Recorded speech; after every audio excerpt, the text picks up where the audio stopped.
Welcome to Gaia's Voice Podcast with Matilde Croscini. This podcast is for women looking to connect with their innermost wisdom and unlock their unlimited potential to be who they were born to be.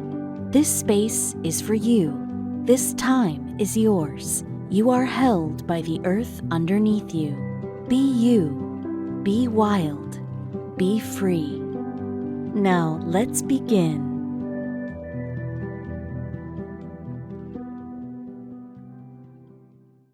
Hello and welcome to this new episode. Welcome to this space that is for you.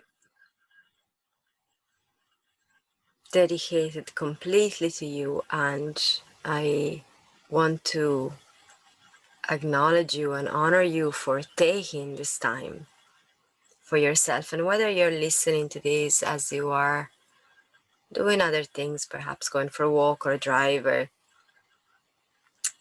other things, or you are actually just sitting listening, it doesn't matter. It's still a time dedicated to you. It's still a moment that you choose to nourish that deeper part of yourself. And I really appreciate and honor you for that. So with that said, let's jump into what I want to talk about today, which is something I really feel is so important, because there are so many possible keys to unlock a different way of living. There's so many foundations to it, and we're gonna go into all of that in other episodes for sure. But there's something that is like at the very, very root of this, and is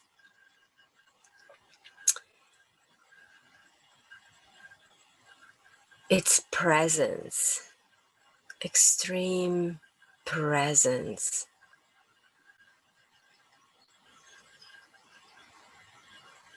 And the reason why I want to speak about this today is because I have personally experienced myself, and also I have witnessed it in people around me when they started along this path of self-discovery and deepening of connection. And there's a confusion that can be experienced. I for sure experienced that. And it's like the more we engage with various different practices or techniques to transcend reality, to transcend the mind, we can get caught in a state of absence rather than presence. So I was taught and believed that in order to meditate correctly and also integrate the meditation in my everyday life, in order to practice yoga correctly, and in order to achieve relaxation, I had to go someplace else rather than my body, rather than here. And I am not actually with this. I don't want to, my intention is not to speak bad of any techniques or any practices. I've tried a lot of them and I've gotten amazing benefits from a lot of them, and a lot of them I still practice daily. So it's not actually the practice that we do. Whatever is the one that really resonates with you, that's amazing, that's fantastic. And if you haven't found it yet, keep looking, because there's so much out there that for sure there's something that really does it for you. What I'm talking about is the place where we come from when we actually practice, and what we're looking for within the practice. So yeah, I thought I had to go someplace else, and I thought that having thoughts still going through my head, for example meditating, that was a really bad thing, that I was doing something wrong. I thought that feeling uncomfortable during a meditation or during yoga, feeling a surge of uncomfortable emotions, there was something wrong with that, that I had to I didn't have this word, sedate, but that I had to move beyond. That's what I thought. I had to move beyond. And so I'd be there practicing whatever was the practice, and everyone seemed so at peace while I was like really not. And so I just shut whatever feeling was coming down, and just try and really try in a way that is quite forceful to myself to bring myself someplace else, to move beyond what wasn't ready to be moved beyond. And I have noticed since shifting, since understanding that this is not really the way, how many people are actually caught in this. I have seen that in people coming to me in my courses, in my workshops, and even just other people I interact with that even have been practicing for a long time, that there's this, for lack of better words, it's like being in the clouds.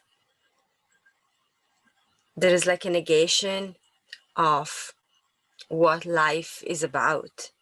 Life is about being experienced, and experiencing life means being in it, means being in the life that you're living, because that is where all the information is. If I am experiencing a relationship that isn't the type of relationship I really want, that doesn't fulfill me, that doesn't make me feel good, but I just go through some practices just in order to find the relief from a situation that is really not positive for me, then what I start doing, and I speak from experience here definitely, is what is called minimize and normalize, which is, in other words, a sedation of what is really going on inside of me. I've experienced that when the relationship with my partner had gone to a point where it was not a good relationship anymore, and there was so much minimizing and normalizing. There was so much making it into an intellectual journey of, oh, but like you can use whatever strategies really when you bring them in through the filter of the mind. It just becomes an intellectual journey. So although there were so many uncomfortable feelings, the mind was just shutting them all down and giving very good explanations for everything that was happening and justifying how I was behaving or how he was behaving, or even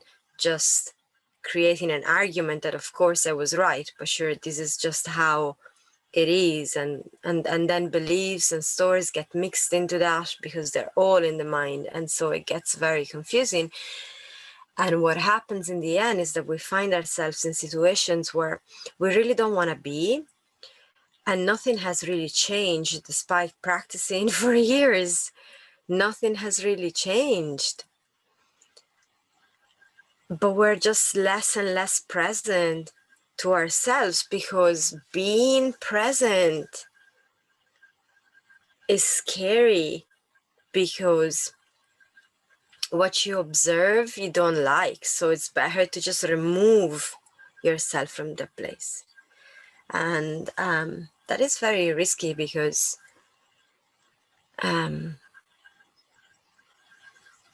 it brings you really away from life. I wasn't living anymore. I was going through the motions. Yes, I wasn't suffering a whole lot, but I wasn't happy either. It was like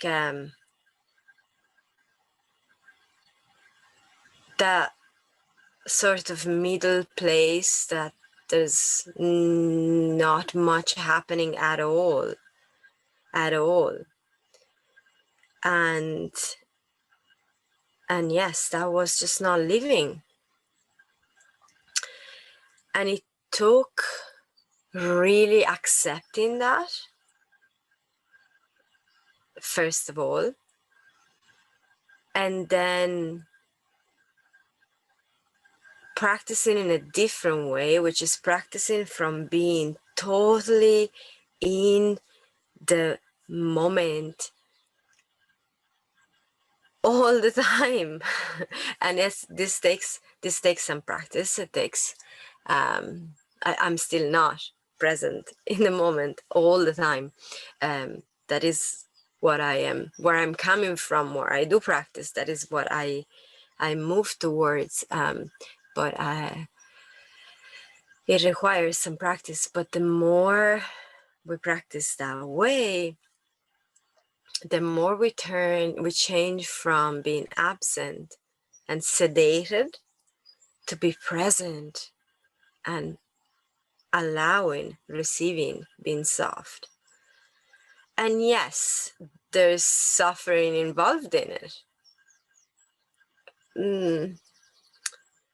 Maybe not so much suffering, but there's definitely pain involved in it. Suffering is optional. That depends on how much you want to resist the pain. But every time that we're present, really intensely present to an emotional state that is really challenging and uncomfortable, we're actually allowing that emotion to move through and be released, which allows things to shift around us.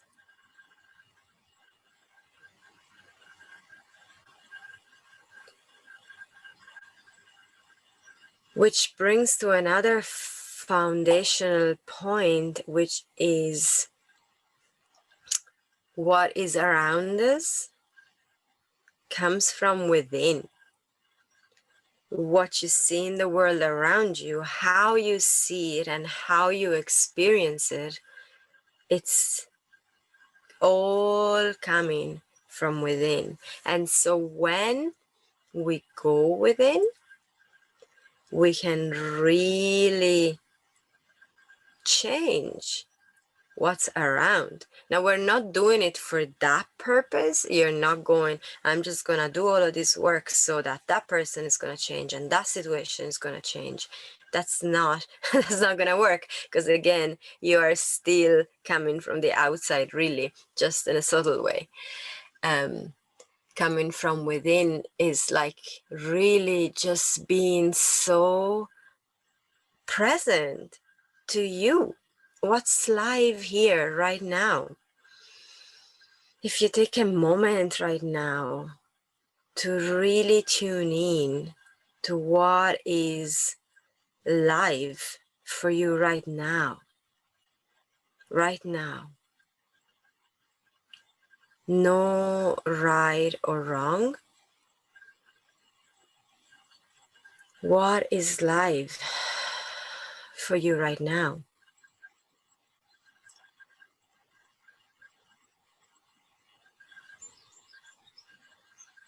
And while you're noticing, can you just leave it as it is? Can you just notice without wanting to change it, without wanting to fix it?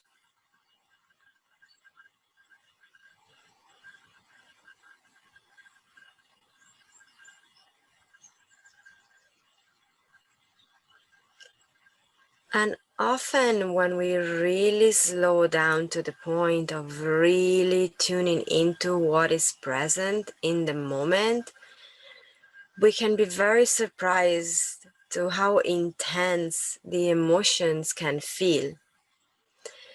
And that is because we haven't taken the time to do this in such a long time.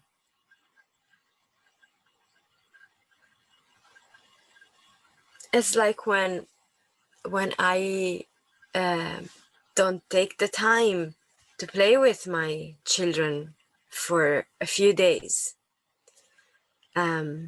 Maybe I'm busy or whatever, and it just doesn't happen. And then I decide, okay, I have an hour or two, like, let's do something together. The first moments of that hour, they're really hyped up. They want to do a million things because they have me there. They're like, wow, oh, mom is here. Okay, let's do hide and seek, and then let's go jumping on the trampoline, and then let's do painting, and then let's listen to music. And it's like, whoa, that's intense.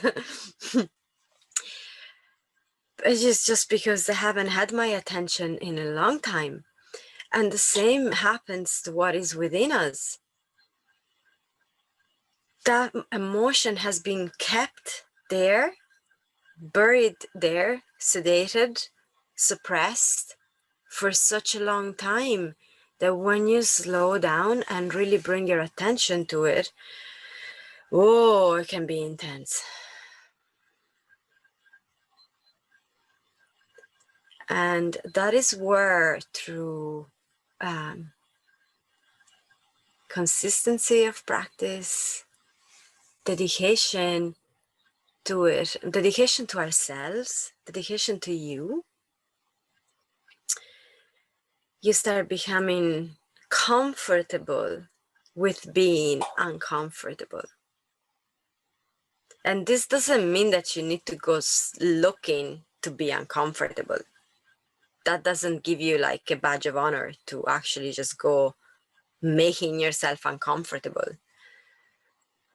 But it's if there is, and there are uncomfortable feelings there for sure, because you're human, because you're going through this life experience that has all the range of emotions, all the colors of the palette. It just is,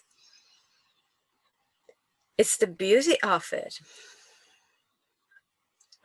And so when we bring our attention to inside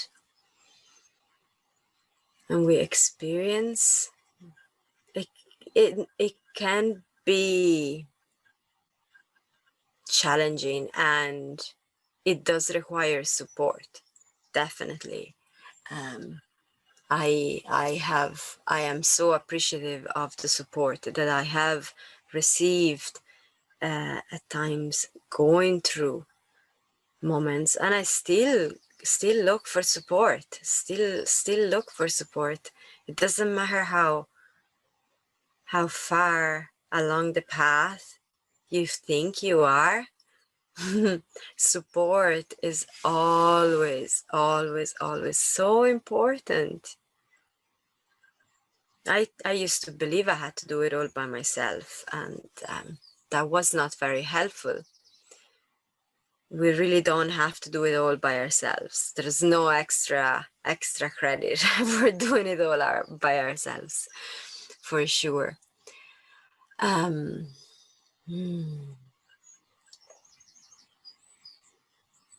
So when I started, and we both started, myself and my partner both started, sort of in different ways, looking really deep inside and intending to be present with what was going on, it turned so uncomfortable. I have not, I was about to say I've never been through such uncomfortable times. I probably have, just each present moment is different. So ultimately I hadn't been before through such uncomfortable times. And I really got to, feel into my deepest fears, my deepest emotions. Like, it wasn't anger, it was rage. It wasn't fear, it was terror. It wasn't just sadness, it was like deep, deep grief. And that sounds really frightening. I do get that. And I actually thought, the funny thing was, I thought I was very emotional. I thought I was very emotionally in tune. I mean, I could cry, I could yell, I could do all of that. I could just laugh. So I was being really, I was such an emotional being, so intense. Oh, I so wasn't. I so wasn't. I was to a degree. To a certain level, definitely I was. More than other people that were around me, and less than other people that were around me. What I've discovered is that there is really no end to this journey, and there's amazing layers of depths of emotions, and the deeper we go, the closer to the root of who we are we get. And when we get to the root of why we follow certain patterns, of why we experience certain emotions, or why we always end up in relationships that are in a certain way, or of why we always end up in the same dynamics with our boss or our co-workers or our clients, why we end up in this loop of triggers with our children or with our parents. When we get to the root of all of that is where we start really feeling so free, because each time that we experience these emotions, we free ourselves a little bit more. We get closer to who we really truly are. Before the programming, before all the stories were put on us. But we don't lose the experience, we don't lose the wisdom. The wisdom is amazing. I mean, if I hadn't been through what I have been through in my life, I wouldn't be here now today with the family I have, the life I have, the joys I have. And I am so grateful for all of it, really. But there's also a part of me that is deeper than all of that, and that is bigger than all of that happened to me. So it's the more we go deep, the more we can connect, and then the relationships, the reality around us starts shifting. After a period of really intense emotions, more intense than I ever thought I could withstand, Our relationship has never been better, more real, fulfilling, and just sensational. Really, truly sensational. But we had to go through that as individuals, and then when you're in a relationship with someone, which doesn't have to be a love relationship, this like reflects on everything. That has changed my relationship with my daughters. That has shifted my relationship with myself, because that's at the root of everything, is actually your relationship with yourself. And so instead of sedating, what I call it is intense living. Intense living. Being so extremely here in my body, in the moment, every moment, as much as possible, as much as it is available to me. That's what I'm going for. And intense living is not doing crazy stuff so to feel intensely alive, although that is where the pull towards doing really crazy stuff comes from, because in those moments you're really intensely present. I've been like galloping with a horse at full speed in a field. It's like it brings you intensely in the moment. It has to. Practicing for myself has been practicing martial arts and being in like in I still remember I only did one competition and then everything changed. But like so intensely in the moment, because if you're not, you just get hurt. So you have to be. But there's a way of being, practicing and living that allows us to be so present in the moment to everything. And there's so much in each moment. Like right now, if you take a moment again to be in, you don't have to go somewhere else. Like even if you are doing something, how like can you feel your body as it's touching whatever surface you have your hands on right now? Can you feel how does your skin feel right now? What is present inside when you breathe? How are you breathing right now? What are the sounds around you in this moment? Go into your ears and really hear what's around.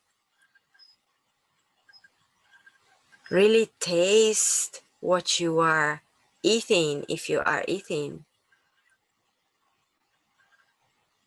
Each moment has such a depth to it when we are in it. And so if you are going down a path with practices and strategies and techniques that are making you just get used to and cope with what is around you, rather than wanting to live it, there's questions. In my experience, there's questions to be asked to yourself if that is really truly helping you going deeper into the life that we're here to live, to experience. And I will talk more about this down the line. This is like the core of everything. I live, I do, I think about, I I talk about, because it's so important, and it has changed my life completely from a life that wasn't worth living, a life where I was contemplating how to end it, to a life that is just, it's just wonderful. It's my life. It's a gift. So thank you so much for being here with me today, for listening and watching, and thank you for your comments. Feel free to connect with me at Gaia's Voice on Instagram, or come and join me at Free to Be a Goddess on Facebook. Is a Facebook group for women where I share content. I'm sending you lots of love and light, and I hope you have a wonderful day. Bye for now.